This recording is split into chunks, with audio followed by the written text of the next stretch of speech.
Welcome everybody to look at the third and final film in the Fantomas Returns box set from Eureka, and it is 1967's Fantomas versus Scotland Yard.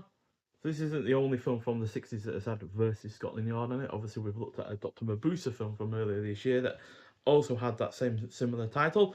So yes, 2 years after the second film, and it's once again directed by Andre Hunnebel, who, like I said before, haven't seen anything from before. Once again, it's a comedy, cuts in 101 minutes long, so it's the second longest in this box set. And yeah, Fantomas returns to Fantomas, threatens to kill various wealthy people unless they give in to his demands. One of his potential victims tasks the commissioner and journalists from the prior two films to catch him. So this concludes the trilogy of films with a mixture of elements which unfortunately don't all fully work together, but ultimately do make for an entertaining and engaging enough of an effort throughout. So it's a mishmash, but because they're throwing pretty much everything at the wall, it a lot of it does still ultimately stick, even though some of it doesn't really work well together. So yeah, this essentially feels like a mixture of the first two films with the more serious plot of the first and the comedic tone of the second coming together, while also parodying haunted house and whodunit films.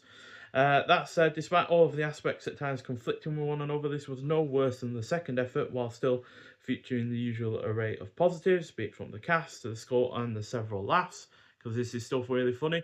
It's funnier than the first, perhaps not quite as funny as the second, but does land in between the two of them in a reasonable way. Its changing setting is also well used, as it is obviously set in Scotland, even though it's dealing with Scotland Yard.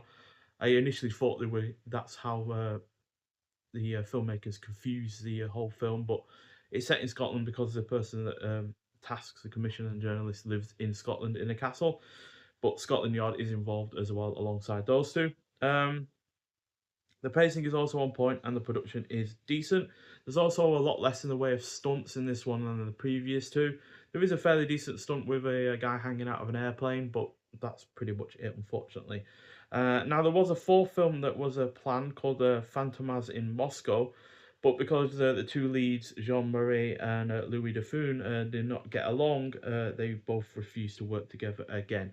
And I guess knowing that now, that probably is why there's so few scenes in this one in particular where both of them are on screen together.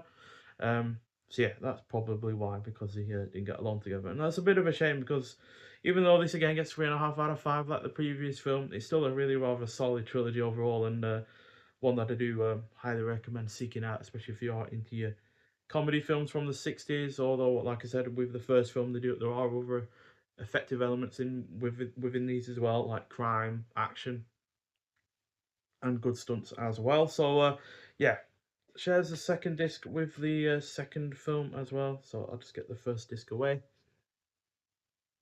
and yeah, we do have some extras with this as well. I'll just put the disc back so it doesn't get damaged. So yeah, again, a 1080p presentation of the film from a restoration by Gaumont Film Company, along with the original French mono audio track, optional English subtitles that have been newly revised for this release. And then we have a new audio commentary on Fantomas versus Scotland Yard with film historian and author David Callett. And then there were a bunch of extras here that I believe I've talked about related to the other films. And then we also have an original theatrical trailer as well.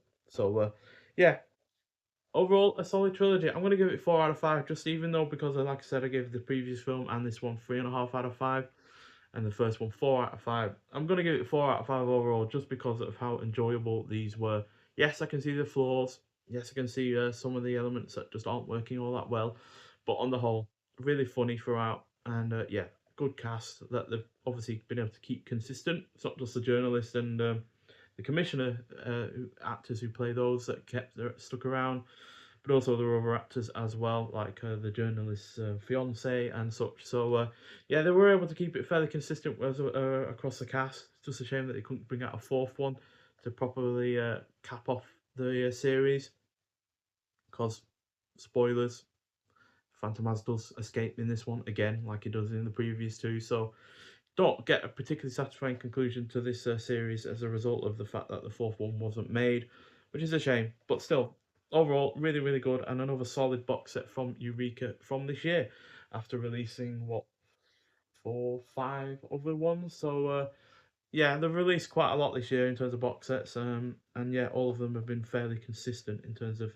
quality. But I would say, in terms of physical quality, this has definitely been one of the better ones as well. So, yeah, do recommend this box set. But if you have seen Fantomas versus Scotland Yard, I'd like to hear your thoughts on it. But nonetheless, thank you for watching, and I'll see you in the next one. Bye.